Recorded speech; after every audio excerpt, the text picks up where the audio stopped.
And all of a sudden, I turn around and I say, Seema, which way do I go? And they all started laughing at me. Oh. Like, what are you talking about? There's nowhere to go. There's only a place to be. Just be. There's only a place to be. Wow. Be in a state of light. Be in a state of love. Oh. No one is going anywhere. Oh my God, that is amazing. And I said, I've got to take that message back. Mm-hmm. I just knew that. Go? There's nowhere to go. There's nowhere to go. There's nowhere to go. Yeah.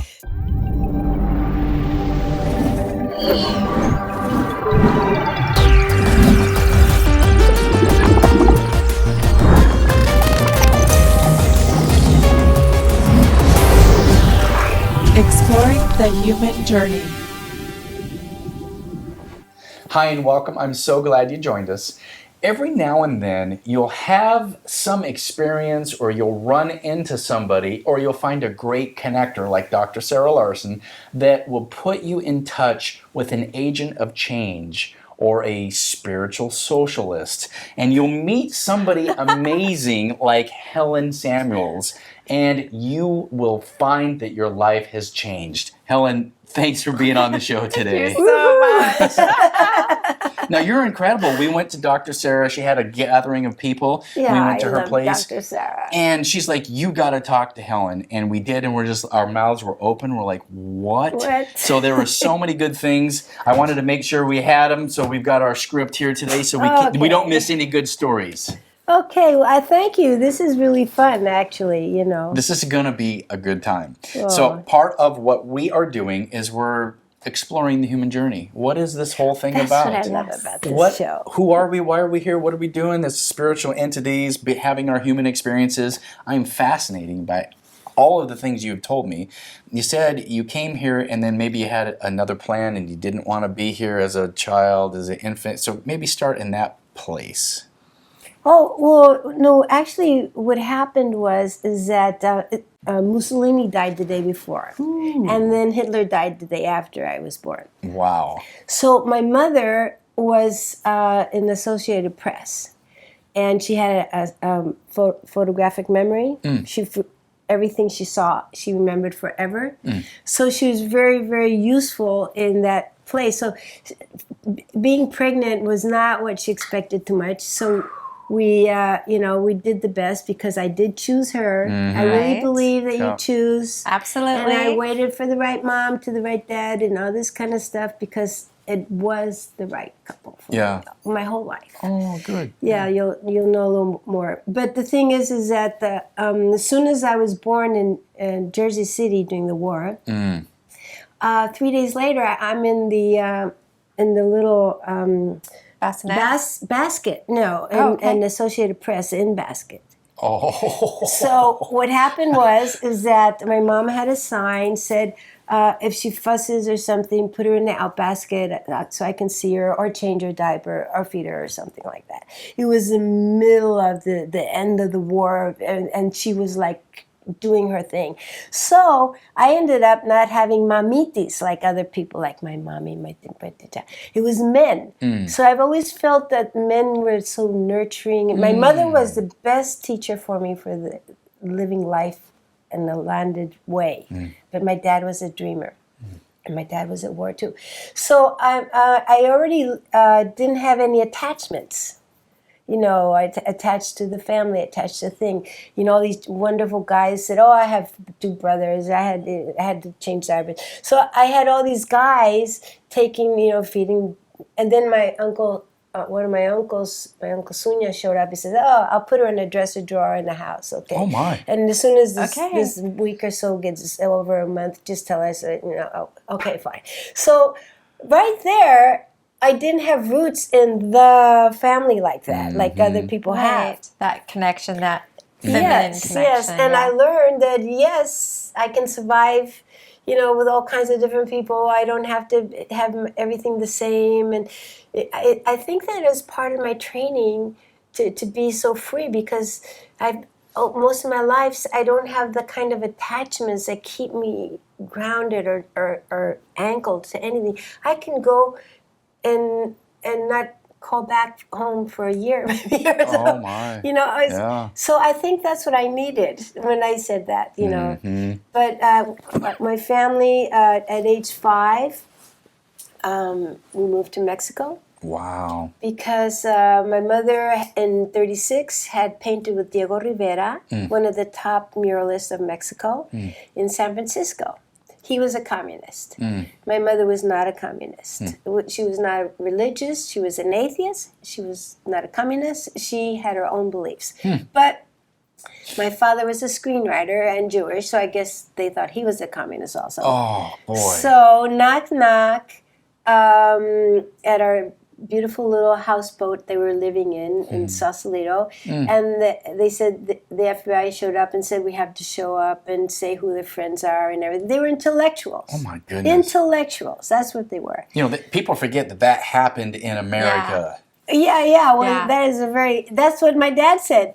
That is an un-American activity, and I will not participate. Yeah. So that night, he all the friends from the other boats came by and bought everything they could, and they were going to sell the rest. And that was the first night of the beginning of my journey of changing places very constantly. So we went to Mexico and we asked for asylum. Wow. And they gave us 5 years of asylum, and after that we'd been there 5 years, so we can be Naturalized regular, but what they Residents. residents, Got it. immigrants. So You immigrated to Mexico. yes, Oh wow. And, Did you get over the wall? no, it was just a water river, so we got over the water, the Rio Grande, the other way. But all of that, I didn't understand till later in my life that all of that was training for me and was setting the grounds for me to be who I was supposed to be. Because Mexico gave me the liberty to be a person full of piss and vinegar and not have to explain it. You Piss know, and vinegar. Yeah, yes. Now, the Mexicans have surrealism. Even Dali, they interviewed one, hey, Dali, come live in Mexico with us, okay? So Dali says, no, I'm not going to go live in Mexico at all. And they were all like offended a little bit for a moment. He says, I am the master of surrealism. They don't need me. I'm going to New York where they really need me. Oh wow, yeah. You know, so Mexico is surreal. So I could be anyone I wanted to be. But the thing is, I went there after my first time I drowned, and I've drowned 5 times already. So near-death experiences are super important for my journey because that's what's gotten me out of that old fear-based construct of this is one life in heaven or hell. Well, I've read and heard so many stories and interviewed people that have had near-death experiences. Tell me, Helen, about your near-death experience. You said 4 or 5 times? Well, yeah, it was 5 actually. This is the thing. That one, I didn't feel it like a near death because I was too young to think those things.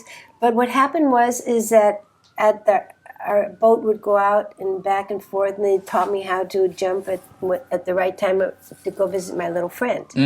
So I missed Your little friend, it. meaning? My little friend on the pier. Okay. There's another couple houseboats, right? Okay. So my mom's feeding the baby. I say, Mommy, I'm going to go see whatever her name was, right? And I missed, and I fell down. Oh, my.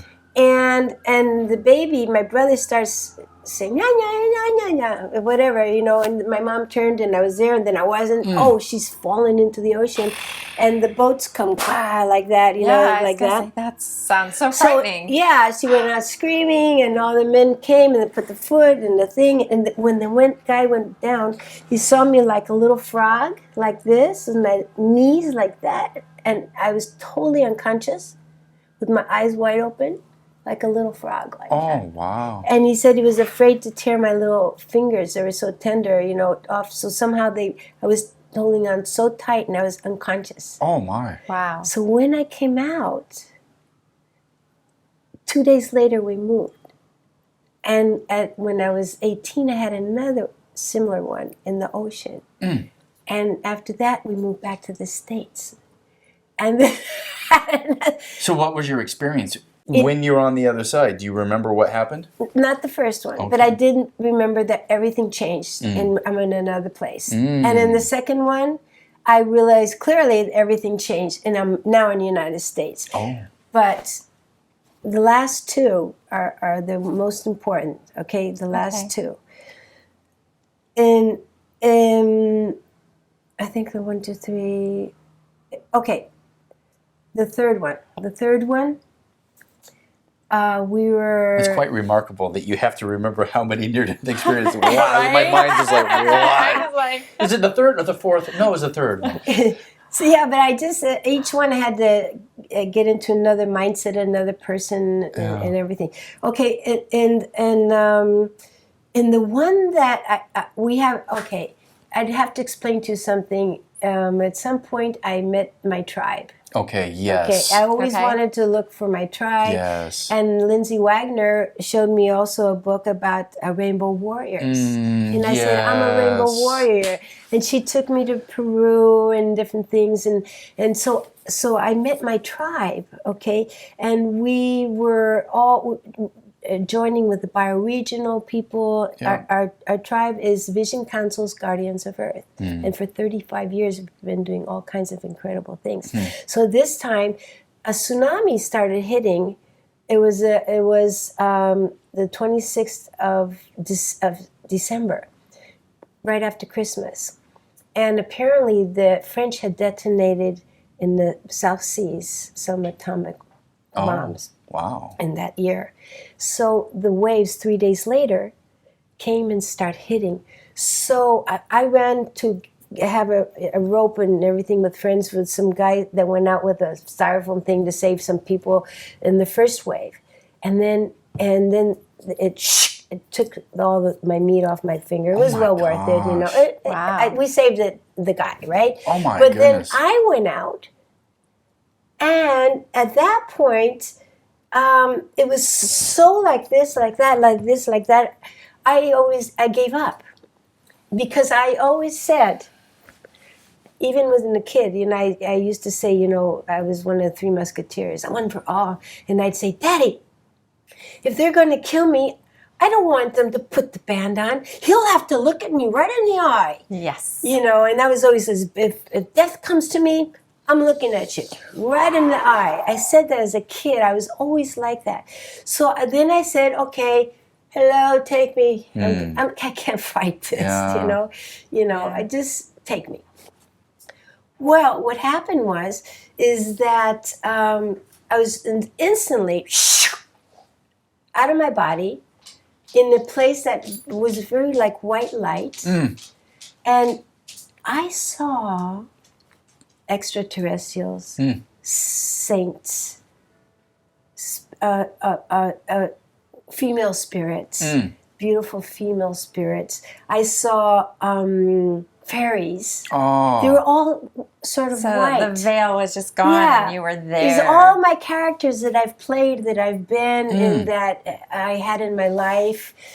They were all there. And one particular one, whose name was Seema. I used to always talk to him. He was a Native American that always had a white, long...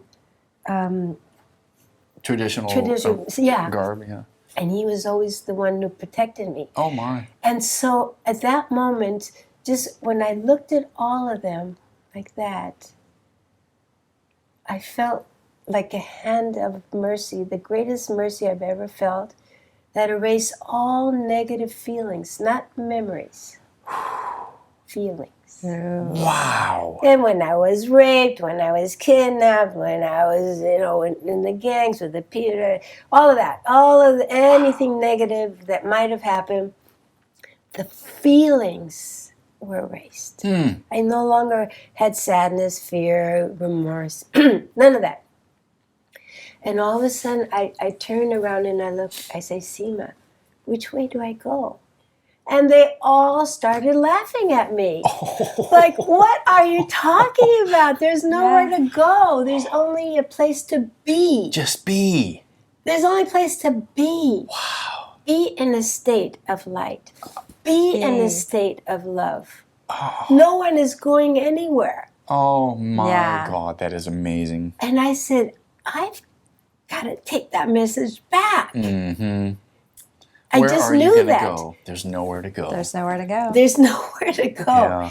So I started seeing them, and they just, and all of a sudden I'm going back, and then, chuck, and I'm out in the universe. And I can hear planets talking to each other.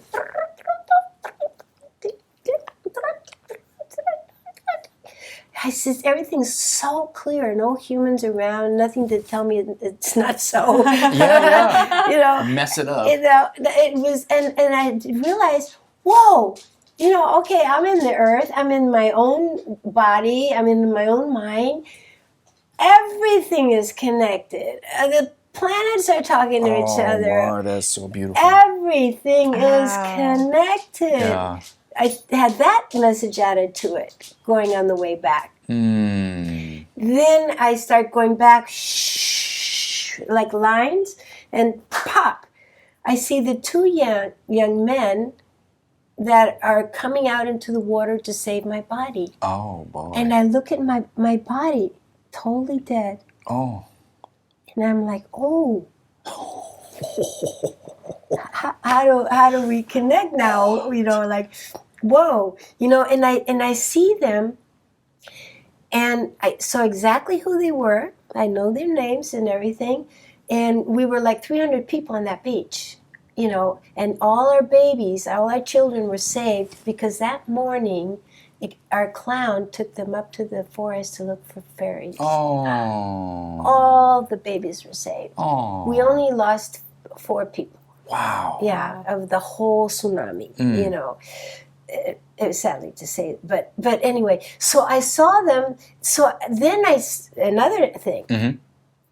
I started talking to my body, and my body's not responding to me. Mm-hmm. And then I see them pull me out. I had tight pants like this, and they're off. I mean, whatever the tsunami did, you know. Took your pants off? My pants off, everything. And you're like, I got to go back in that body. No, they carried me up. But the thing is, I said to myself, whoa, that little body is a being. Mm. It has its own little soul, Oh. its own little heart, its own little fears. I'm going to ask permission. I didn't ask permission the first time. I'm going to ask permission. So I go to my body, and everybody's crying. Oh, she's dead. No, I was dead. And you're observing this scene. Yeah, the whole thing. And I say, can I come back in again? And the body says, first I say, how do you feel? The body says, I'm scared. Mm-hmm. And then I realized, the body knows it's finite. Mm. Yeah. I know I'm universal and Oh forever. my God. The body knows it's finite. Of course it's scared. Yeah. I have to have compassion. I say, well, if I take really good care of you, I won't be so rough on you like I've been. You know, is it okay? And the body says, I said, what do you want to do? The body says, I want to scream. So from dead, my body goes up, screams, and falls back. Everybody, somebody almost fainted. Everybody jumped back. Everybody went, That would be very eerie. really. It went back, and I said, okay, ready? And then I went, and I was like in an armor, and it was my body. Wow. Like my body's the armor that I walk around in. And That is the functioning. most beautiful thing I have ever heard about the spirit and the body. And coming back in, and the Yes. body being its own entity, Yes. like a really We have to have huge compassion example. with our little entity. Okay. So And all those fears are because we're living symbiotically, Yes. and we take on the fears of the body. So you have given me language of the ego now. The body and the ego, this body ego being. Ego, Yeah. you know what ego means in Greek? Tell me. I am. Wow. Okay, because that's a spiritual meaning to me Yes. of the presence of the The divine ego within. is the I am. Huh. The I am. I have not heard that before. Yeah, that's it. Ego in Eleni. I am Helen. Mm. Okay. So the ego is a personality, the I am of everybody. Yeah. Okay. How do you Wow. work that I am? Yeah. You know. So this spiritual being, this infinite consciousness being part in a symbiotic relationship with the human animal, this being called the human, and now you're this one thing, and you're inhabiting this body. And so instead of thinking I am a body, I am in a body. Exactly. So beautiful. And it also helps because after I learned that, I've had to use much less medicines than anybody I know because I go, oh, my body is scared. Okay. Yeah. Well, Yeah. let's fix this here. Listen. Oh boy, that just changes my whole mind. Just a second, That's let this really soak in a good. little bit. Yeah, I know, right? Okay. So, body, don't be Body. afraid. That's an important lesson you're teaching me right I now. gotcha, Yeah. I gotcha. Okay, maybe I've been running you down a little bit. I'm going to pamper Oh, you. my I gotcha, you know. So you're That's talking good. to your body Yeah. as a spiritual being. You're And I'm talking to almost yourself. 75, and you know, it's like my body's strong and Yeah, yeah. happy and So how old were you when that experience happened? híjola. It was 2006, I think. Oh, wow. Okay. Yeah. So you weren't young like the No. first two experiences. No. Yeah. Wow. Yeah. So you're an agent of change. So your body, and now you're back in your body. You're having. Are there more near-death experiences that you Oh have yeah, to share? the big chiloli. Okay. The big chiloli. Chiloli. What's Oh. that? And that's my friends. So that wasn't a big one. That wasn't a big one. So the one we're that you going just on told to us- the big one. What? No, but that was the big one for me personally. Yeah. Okay. Okay. It's like But self-discovery. if I know that I came to this planet to be an electrician, and I'm supposed to light some things and spark them, Yeah.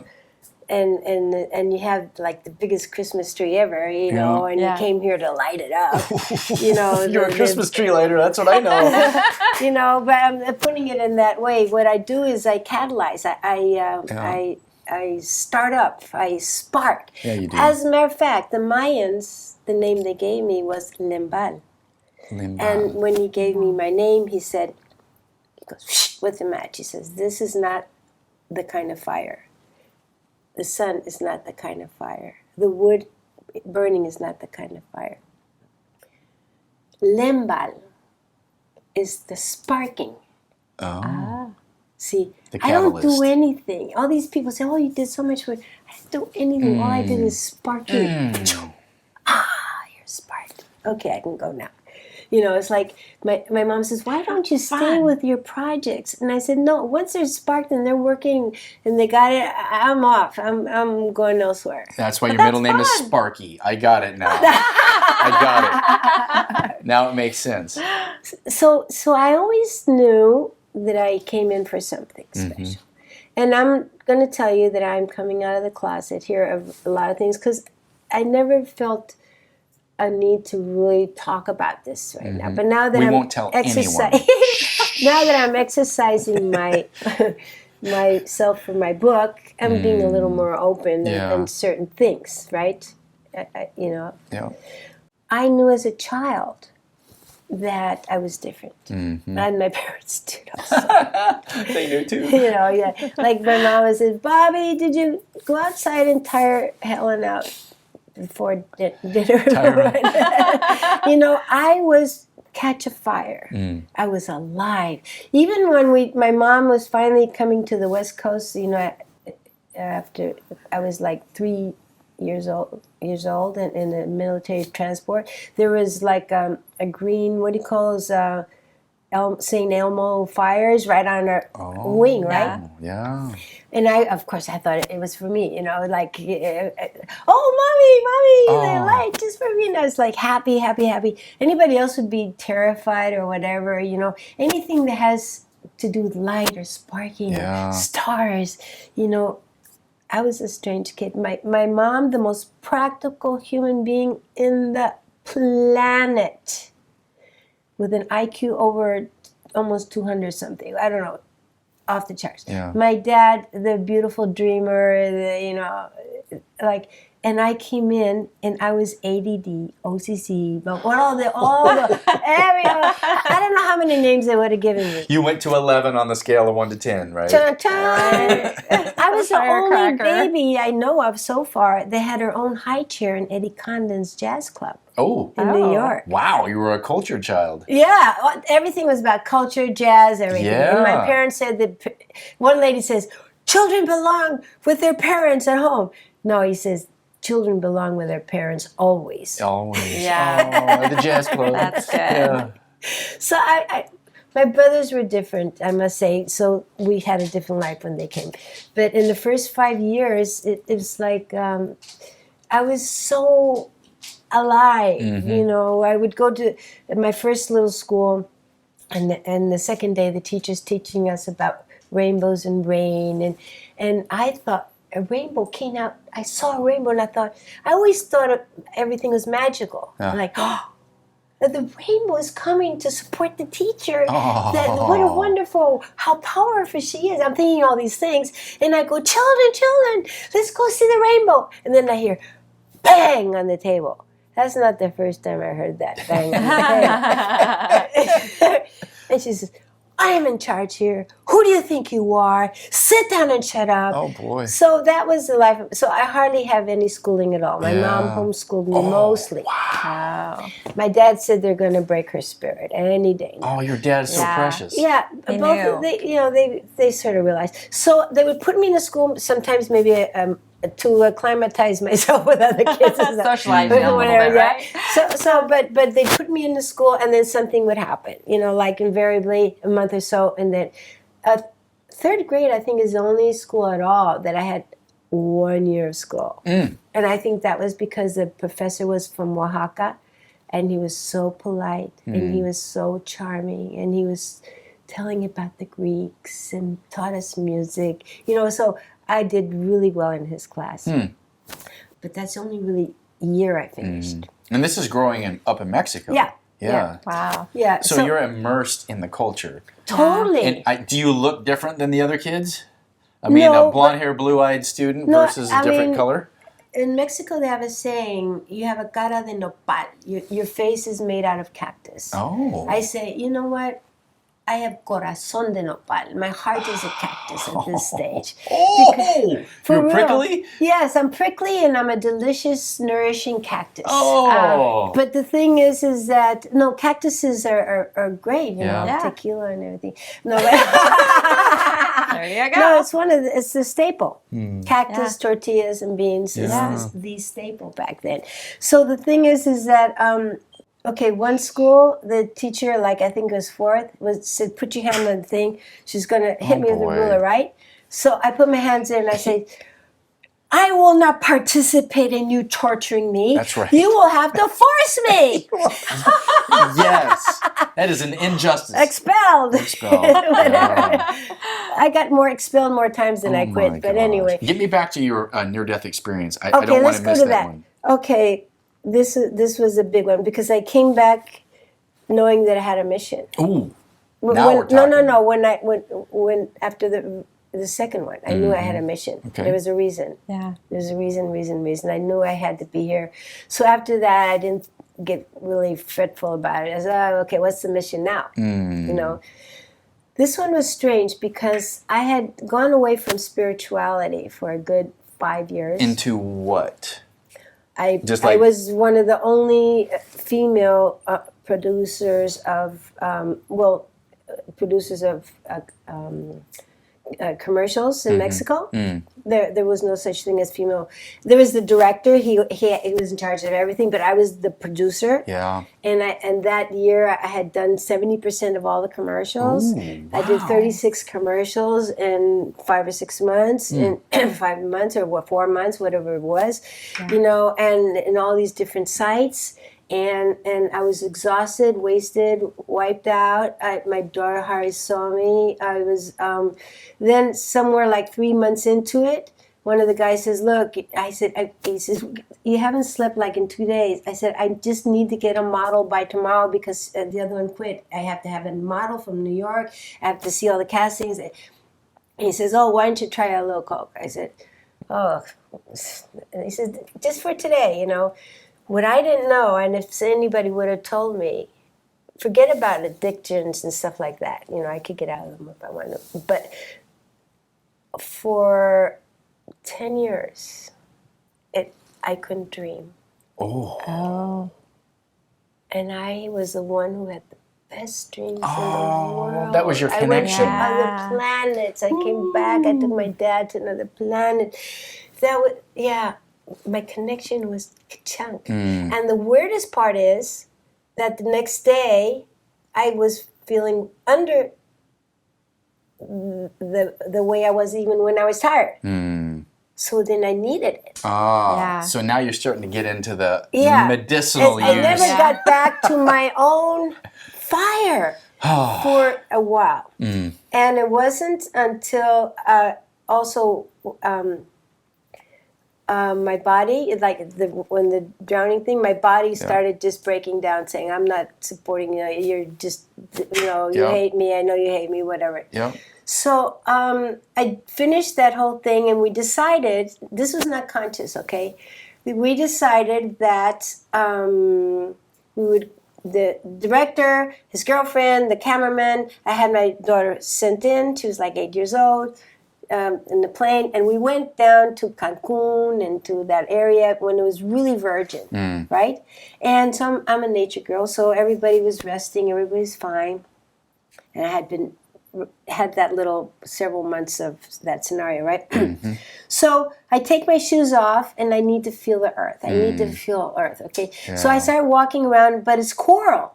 So my feet are starting, So I said, okay, I'll swim around the little jetty there. And I started swimming, and I'm not a swimmer. I'm more like a dog paddler. So I'm going out to Cuba. Literally. I got a jet stream as taking me out to Cuba. Yeah. And I'm screaming, shouting, and nobody's hearing me and fighting. Wow. And again, I say, okay, go. Take me again. Go. Wow. So I go down. This one changed my whole life after that. What happened is that I'm in total, and then white, and these two Mayan women, white outfits, black hair. One has quetzal feathers. The other has medicine plants, and then coming right to my face. And they say, regresa, return, go back. Remember the promise, remember the promise, you have to go back. And all of a sudden, and I'm up in the water, no more riptide, no more tide. I'm a little shaky. I get to dog pedal back. I have all these little tiny scars from being thrown against the coral. Yeah. The cameramen saw me. They came out to pull me out, and lo and behold, they take me out. And they stand me, and I'm like in another, I'm not even in my body yet, and I see this conch. Oh. Beautiful conch. And I thought I had just been born from there because I was a natural childbirth and I went to a lot of births and stuff. I thought it looked like a vulva and it was red and pink and water. So you had just come out that you birthed. Oh, I was just born out of this, So they give me this conch, The symbology, you won't even believe it. They give me this conch, and I'm like this, and I'm holding it, and we rest a little bit, and the next day I'm okay. We go home. The next day, my daughter has a little note in the mirror. Mommy, you're my only mommy, and I don't know you anymore. I'm scared. Booyah. Right the next day, I call my dad. Dad, I'm in trouble. I have this and that and that. I have to get off something. Okay. Hang up and come home. Get home as fast as you can. So that's my dad, Wow. If I told my mom, she'd go, what are you doing? Right? Yeah. A little bit of that. But anyway, so the thing is, I come back with my conch. Mm-hmm. Nothing to do with indigenous people up to that point in my life. Only with intellectuals and rebels and the Lincoln Brigade and all different people. So all of a sudden, I take it with me and I go to States, and within 2 days, I crash into a policeman because I had a little job that I got, and the lady says, "Could you we'll go to the party of the office," and everybody got a little drunk. I was drunk too. She says, "I want to go home with this guy, and you take the car." And I was like, okay. So boom. So now I have a DUI that forces me. No liquids, no this is the clean yourself up, whether you like it or not. You're getting a cleanup. If you're not going to do it, I'm going to help you do it. All this help I'm getting, right? Haven't touched it since, by the way. Anyway, but the point is that I was adamant to sand it down, and when I heard that conch, is different than anyone you've ever heard. One day you'll hear it. It just goes so far, it's so deep. It's like a sound that awakens an era. Yeah. Wow. Okay. A few months later, my friend Jim Bernholtz says, "This Mayan is coming. Please, could you pick him up? Pick him up at the airport. I can't go. I don't even know what he wants." I met him somewhere. Oh yes, he was doing the Mayan music for the exhibit. Okay, so what happens is, I go to I go and I run up to go see him, and I just come from the world of production. Okay. Yet, my whole life, I feel that it's been a movie, because my whole life, I used to, at the studios, the gorilla would help me, extras the gorilla would help me with my math, and, the cowboys would do this, and the Cancun girls would give me some tips. My whole life was a movie, It's a movie. And not much attachment, it's just a movie. Yeah. No matter how horrible, okay, that was the drug addiction movie. Okay, it's done. Yeah. It was only a movie, only, right? Yeah. So I'm walking down, and the guy comes up to me. "So incredible to see you again." And the New Yorker comes out. "Yeah, buddy, sure, yeah, whatever, like this, So then we come, and he says, "Remember the promise. Remember the promise."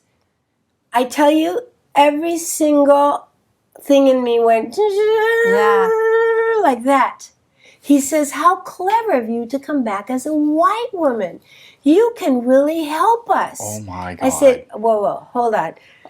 What were you talking about? I know. That's how I felt. I said, "What are you talking about?" He says, "Look, 500 years ago, several of us priests and priestesses came together to come here at this time. As you know, the Mayans, we go in and out different eras, and we are all Mayans, and we go out in and out different eras. And we promised," and he said it like that, "to come back to start cleaning the sacred sites for 2013, which is a change of our great calendar. So 26 years earlier, we have to start having permission to go in, and the governments don't let us do it." And I'm like, okay, that's why he came. So then, not taking it in quite yet, what's going on, I said, okay. I said, "Well, I'll see what I can do for you." I'm really foxy, So I said, okay, I know what I'm going to do. I'm going to do a storybook. Mexicans love documentaries on their pyramids and stuff. So I did the most incredible. I had this artist that storyboard of the Mayans and the great Mayans. So I got permits to film in all of the Mayan sites, to do ceremonies and all of my, and I signed. I will make it as authentic as possible. Yes. I didn't tell them it was the real people doing it. Yeah. So if you go on the internet, you'll find it. It's the Great Mayan Initiation, 2013. So 26 years earlier, and I became a priestess. Oh, my. I became a priestess. I mean... Well, it sounds like you were already one. Yes, but I mean, I actually had the whole regalia. If you see the opening of the thing, you see my feathers up to here and everything. Wow. I fainted in one of the top, because the Mayan says, please invite people from different countries. So we were like 40 people. I brought from South Africa, from here, from there, from, the Cherokees and this and the that and the other. And so people from Spain, the Basque Country. I have Celtic descent from my mom. Oh, wow. Of course you do. You have everything. Yeah, of course. Yeah, it's all there. So I had, because of my Celtic descent, at that moment, I had forgotten about it for years because I was living in Mexico and my Celtic family's in the north, right? Well, what happened was I fainted on top of one of the pyramids, and I visualized this complete Celtic ceremony. It was amazing with women in each one of the stops inside of it was called the convent, but it was the women's place. And we made this incredible, and I had another friend work with me. So I ended up actually doing a mega ceremony, and during that whole time frame we had balls of fire in the sky. We had lights going on. We had one day the sky was dark here and light here. I mean, so much happened. It was outrageous. And it's record, but just after that, I just started working with indigenous nations from then on, really heavily, trying to recover the because it first came to us. They made people Catholic. They took their language. They burned a woman. So I'm in Mexico. I'm protecting and helping everybody that's protecting their languages. I've been doing that for many years, up and down the Americas. So you're an agent of change. I know that you have told me a story on how you were changing the breastfeeding culture. Oh, yes. Well, see, that's a real practical one. Women would be arrested if they're breastfeeding in a bus or something like that, right? And also, this is back in the 70s, the 60s. If you had a home birth, you would all go to jail, including the doctor. It was really bad. Interesting, because that's such a thing in culture right now, where people are like, hello. They're going back to it. That's because some of us fought for it. Some of us are agents of change. So even... even with my own birth, I was supposed to be able to have my husband with me, and at the last moment it turned out that they lied and they weren't going to do it, and they wanted to do this and that to me, and so my husband, being a Vietnam veteran, he was very prepared. So he at when they said, "Oh, you have to leave because the doctor's coming," he actually put handcuffs on him and on my arm so he could hold me, and they couldn't. That is brilliant. I mean, that's the beginning. Then they wanted to take her away from me. I said, don't let her out of my eyesight. She's here, right here. All those practices we fought for. And then I became a member of La Leche League. And 4 of us went to Disneyland, to the restaurant. And all of us, we went in and we had the little carts and we started breastfeeding under ponchos. I mean, okay. No, so you're still being discreet or whatever. Totally, yeah, obviously. And then they say, "Oh, would you like us to heat up some bottles for your babies?" And all of us say, "No, we're breastfeeding. It's okay. We're breastfeeding." Yeah, we all sort of said it. Anyone like that, And they went. They got the guard, and And, oh my goodness! Wow. Oh, for real. It became a whole case. That was the whole deal. The culture of shame that we live in. Yeah, they say you have to go. There's one place you can go to. Okay, we ended up investigating that place. We knew it ahead of time. It was one room, sealed, no windows, and you have to take turns. And so if another baby's outside waiting, they have to, wait till you come out because there's only one chair. In one little place. It's ridiculous. Yeah. For all of Disneyland. Yeah. All in one place. Yeah. Okay. Gosh. So the point is that those kind of actions is how we got to change things. And as far as so did you get arrested or get a ticket or anything? Well, we got kicked out. Yeah. Wow. And as they were kicking us out, they're like, and people from all over the world come here to see the American dream. You don't want them to think we're a third world country, do you? That's what he said. Oh, Woo, snap. that was even, Wow. you know. Well, anyway, so that started a whole ball rolling. Yeah. And my natural childbirth stuff also, and I blacklisted a doctor in particular because he always said, we'll do it, and he didn't. So he came, how dare you? You're not even a nurse. You know, how dare you criticize me and label me? I said, you know what? I won't label you if you go up and take a course of the Bradley method. Take a course. I won't label you. And we were yelling at each other. And I gave him an invitation. I said, I'll make sure you get it for free. You know, you're telling me all this. I'm telling you, you never took one class on breastfeeding. You never took one class on natural childbirth. You took a lot of classes on medicine. You don't know anything about natural childbirth. Yeah. You know, so what happened was he was furious, but they went. It was a free thing. And at the second day, he invited me to his table, and they were both crying. Oh. He said, I didn't know. I never knew that the baby has to be right on top of the mother right away. I didn't know all this. And he opened the first ever, right in Culver City, first ever birthing center in all of Los Angeles, probably California. Yeah. And from then on, many, many other doctors did it. So I feel like, Puchang started that one, went off to work with gang members. Wow. Wow. So you've done so much with the indigenous people and the indigenous culture and gang members. Give presence to that, bringing the mural, having people work together in different aspects of society and laying down their weapons. Give presence to some of that work that you've done. Well, everything starts from me not liking it a certain moment, okay?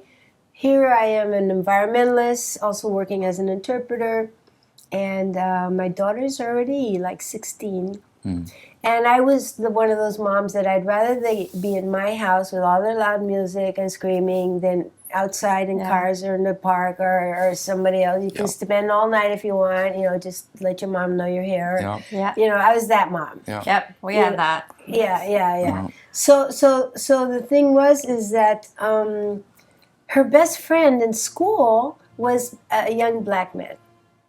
And it was at Uni High, right here in Santa Monica. And there was what do you call those, the places you go for pops and stuff? Soda pop. Convenience store? Yeah, no. Or Circle I'll K, remember the 7-Eleven? name of it. But yeah, one of those, nearby, okay? And they were going out for pizzas and then for videotapes in those days, and they put it in the thing, and refreshments. She was sitting right here. Luckily, she jumped out to go choose pizzas, the flavors. But Larry was over here, and then there's another young Mexican and two more in the front from school, not Mexican, but just kids, whatever. And the gang came around. They saw him, and his aunt had sent him a beautiful collegiate kind of jacket with a red band from Alabama, which had red. Yeah, And Crimson Larry Tide. had nothing to do with that mindset. He Doesn't didn't even know. know what the hell. Red and blue, and doesn't have an idea. Okay, so what happened is they went, yeah, and these were Mexicans. But anyway, they came and they just bam, bam, bam. They killed him. Oh my goodness. Shot the other kid, but he was okay at the end. And it was horrific. And we went to the funeral, and two things happened. One is his family was Catholic, but it was not enough for the kids. They were like getting restless, and let's go. I said, you can't go up against this guy like that. Why don't you do like Mexico? We put murals up. We put our woes and our sadness and our rage. We put it on a huge mural. You're a graffiti writer. Skate was one of them, the first graffiti writer that I met. Let's do that and let's start that. But I went 2 days after the funeral around where the gangs were, and I came up. They thought I was a cop. They always think I was a cop at first. And I went up, and I was furious. And I said, I don't care who did it. I want to know what has happened in your lives that can allow you to kill someone that you never know his name or anything about him. Wow. You have got to tell me, and I'm not leaving till you do. And they're 2 o'clock in the morning. I'm still sitting there in the car. And one of the guys says, hey, you want a chela? You want a beer? And I said, okay. He's the leader. Finally they want to get rid of me. I'm like, Yeah. and after I hear their whole story of, where they came from and what happened, I didn't feel compassion for them exactly, but I said, okay, I see all of these things that come about that creates that. I wasn't quite in like I'm figuring it out, but they spilled their hearts out. Okay. And from then on, I went to I stopped doing the environmental stuff, and I started working on the wall. And we put walls up in Pico Union. We had walls with everybody that got killed. Wow. We created a couple of truces for them to even go paint and put the back to their enemy to put the name of their friends. It's still down there. Wow, that's a big deal. Then we did a big wall for the environment. They came down from many places to see it, and this is Smithsonian came down, and then we did when a little girl got killed. It's Pico Union, right in that corner. Going to the laundromat, they thought it was somebody, and while we were painting in the back with all the names, and the guy said, hey, Helen, there's a phone call for you. And so I went out in the building. Hey, we're the guys in jail. We're the ones that killed a little girl. Could you please put our hands under her, praying for forgiveness for the rest of our lives? So we had the 2 hands with the handcuffs. And I went through a lot. I survived 8 shootouts. Oh, my. Right. Wow. All kinds of stuff. Well, I wasn't really good at it first. The first time I bent over. I wasn't good at it. Well, what I'm saying is survival. That's what I know what you mean. I'm sorry I wasn't good at shootouts. No, well, the thing But is... now you got to see me. Yeah, I know what to do. Because I bent over with this pole with my butt hanging out there, and one of the guys said, will somebody go get Helen? And 2 guys come running, they lift me and throw me in the car. They say, you're supposed to dive under the car. I go, oh, okay, now I know. Oh, my goodness. Like you do in a shootout. Everybody knows that. Like you do. Oh my goodness. Stars. Oh, stars. Yes. Tell me Coming about from the stars? Yeah, you've Yes. got a connection, a galactic. Well, yeah, ever connection. since I was born. Really, my dad said that I would mumble a lot, and I was crying about, I didn't like gravity. I mean, who does? No, I was crying. Every And I child wants said, to why are fly. you crying, honey? Gravity. Oh, my God. After he explained it to me, you have to stay here. No, I have to go to my people. No, who are we? You're my mom and dad. Well, aren't we your people? No, my people.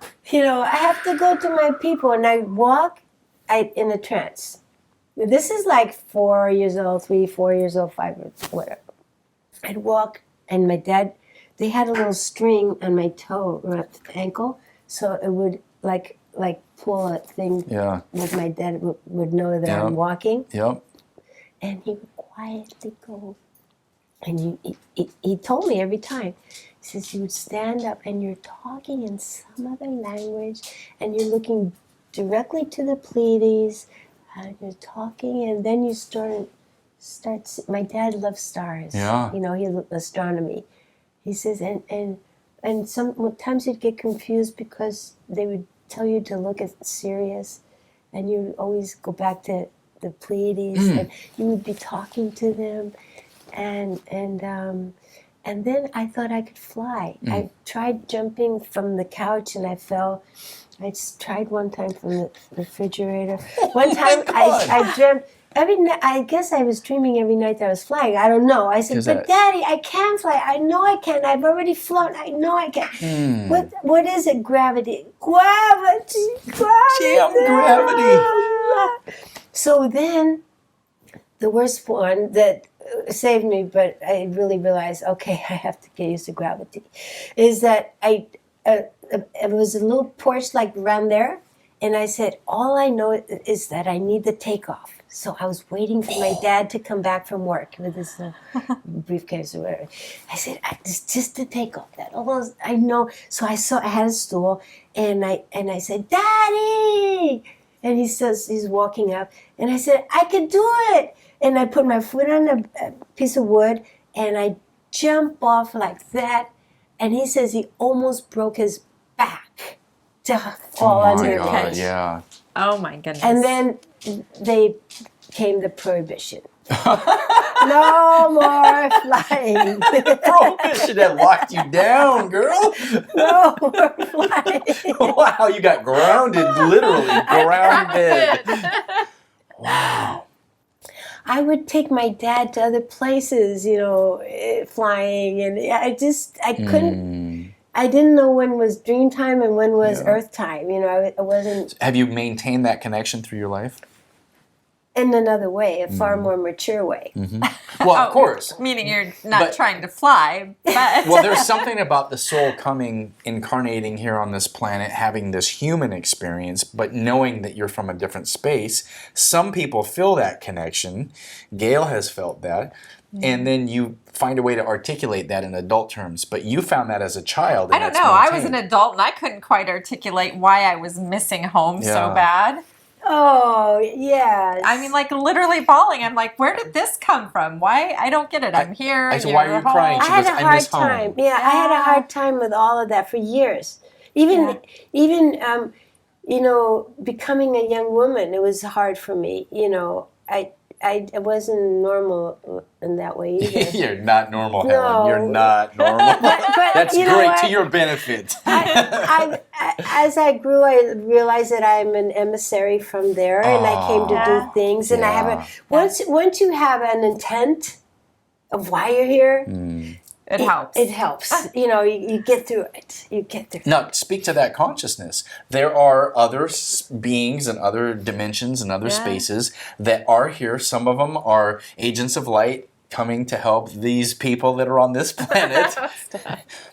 Give some presence to that galactic community. Well, just the fact that I helped prepare everything for the great Mayan initiation. The harmonic convergence? Oh, that's another one. No. Did you know what I did on that one? Tell me. Okay, check this out. Jim Barinholtz makes a nice little book about the 13 sacred sites and blah, blah, blah, and all that kind of stuff, right? To be with the harmonic convergence, right? Okay, so I said, only those people get to go. So what I did is, with a friend called Peter, we didn't have internet. We had WordPress that was just coming in. Okay, so what I did is I said, okay, so I'm going to make sure the rest of the world knows that they're a big part of this also, and that they're going to celebrate also. So I started sending out where 3 people gather together. Make that a sacred site. Yeah. Or go to a sacred site, honor your own tree that you adore. Go to the forest. Go here, go there. Bring your friends together. So with that, I would send a couple out, and they'd send, oh, we're doing this and that. And then it went around the world. When CNN finally realized something big is happening, they saw one of my notices, which I paste them in places, and where are you celebrating? I had from all over the world. I had people from India, from everywhere. They said, okay, go to downtown to LA, where I think it's on Sunset, and they said fax it to headquarters in Atlanta. The faxing took me 4 hours. Oh. Every page had like 1, 2, 3, 4 things on it. So finally, it was because of that CNN sent people all around the world to go take film. Wow. Yeah. So that's where I met Jose Arguelles, who I brought down to the Great Mayan Initiation. You'll see him in that video also. I brought all these other people down to that. So I had my conch, and I was in Joshua Tree. But I was up in the rocks by myself. And when that sky came up, that sky, the way the configuration of the stars and everything, it was off the charts. So I did my conch and went through the whole valley. Wow. And the conch is like awakening of your spirit, and everything is incredible. And later on I walked down and people said, oh, and that conch, it changed my whole life, really. Wow. It was like, but that's, I feel that I had a lot to do with that. That's socializing spirituality, not just the rich that can pay to go these places, you know? Right. That's Community. Wow. Yeah, everybody should get a chance. Yeah.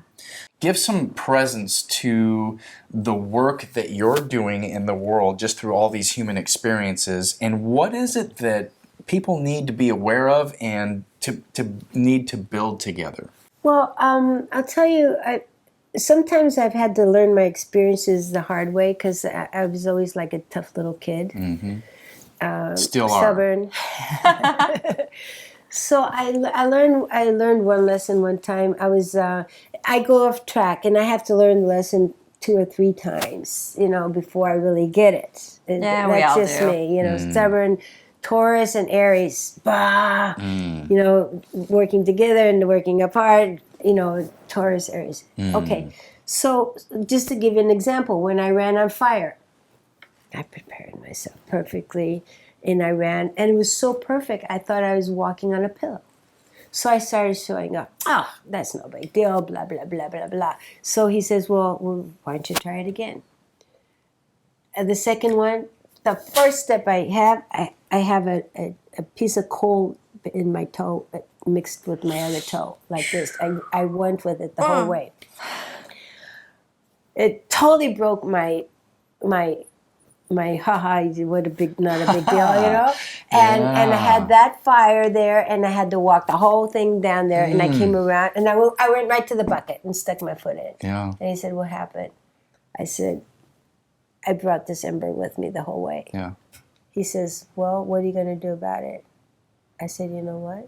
I'm going to go back, even if I have all this pain, and I'm going to get into that same space I did at the first time. So sometimes I have to get, cha, and then I go, okay, I'm going to do it the right way, consciously. Yeah. I was doing it consciously as far as some orders he gave me, but not my whole spirit. Yeah. And the next one, despite having that pain and everything, I was able to go just like on a cushion again. So sometimes I die and then I have to learn it and then have to go back again. Every once in a while I get into the world of production or world of, that I'm not doing my, things that you have to, your meditations and everything. I just get into that world, right? So this time I asked my friend to let me, there was a little cabana way up in the canyon. Beautiful, beautiful, beautiful place. It doesn't exist anymore. But I said, let me go rest in the cabana a little bit, right? Okay, so my idea of resting is getting all these treats and these things in the book I'm going to read and all these wonderful things and going up and, just rest, right? Yeah. Well, I get up there and I can't find my keys to the car. Okay, so I go back, I can't find it. I say, I'll find it tomorrow. It's no big deal. I needed one more thing, but it's no big deal. Forget about it. Oh, I'm so tired right now. I'll go to sleep. While I slept, the coyotes got in and pulled out all my food, everything else. When I woke up in the morning, everything was like completely all over the place. It was the worst mess you can do. So bad. Bags, they shared the bags and the bags were flying. And being so OCC, I had to leave the place just as I found it. And things were hanging from branches. I was so scraped. I took all my clothes off. I was like, and finally I was exhausted and beaten, scraped, didn't get to eat any of my food, and then I couldn't find the keys, and then it's like, and I'm a wreck, and I go, and by then, this is late into the night, by then I go and I sit at the end of this little place where the sun's going to come up, and then the coyotes start howling just before dawn, sort of like, okay, woohoo! Yeah. What did you learn there? Where are the coyotes? We came to teach you something. What did you learn? The trickster. Yeah. So I stand there totally naked, and it was the only water I could have, and I put my water where the animals eat the drink. And I was just like, ugh. So I'm like this. And Spirit says, open up to receive a gift. So I open. And clearly, my whole body just was filled with light and said, we gift you compassion, joy, and understanding. Love, compassion, joy, and understanding. These are your tools to take forward. Love, compassion, joy, and understanding. Mm. So after that happened, I said, and then I realized I had to get back into spirit. Mm. We get into that world so easily. And we have to get always, every day, love, compassion, joy, and understanding. Every day, with everybody. Beautiful. Every day. The biggest medicine for people, for you, for everybody. And I don't believe in like peace, like, oh, well, I'll put the little white shirt on and go.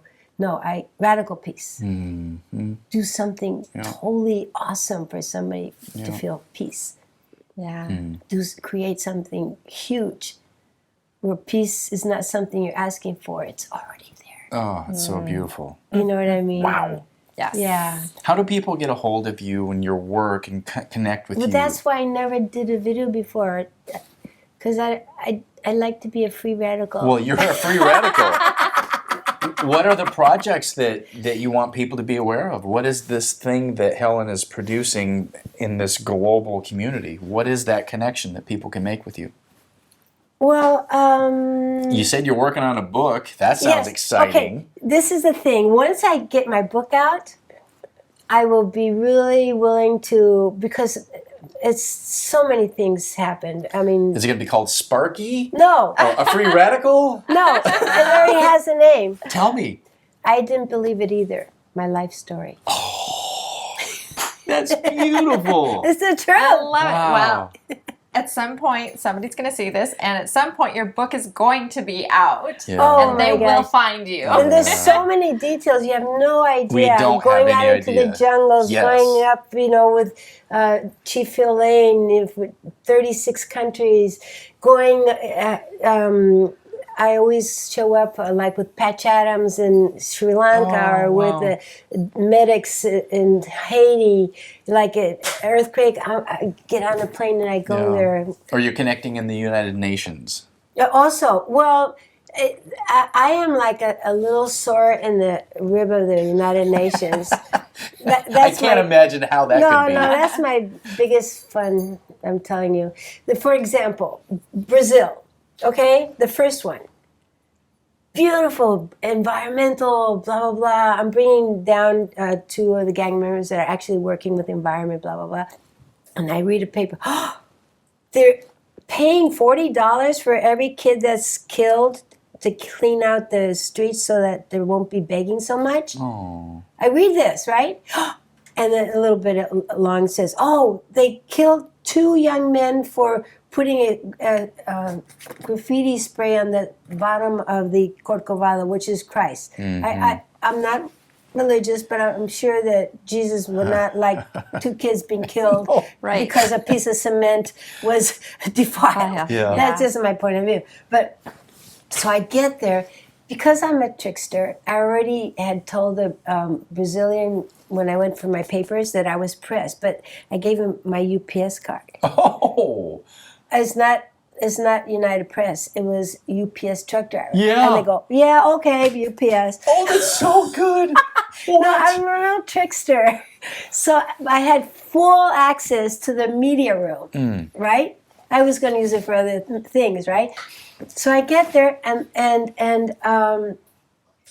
the very next day I have breakfast with some of the people, and this guy, I'm telling about what happened, and I'd love to make a mural about it.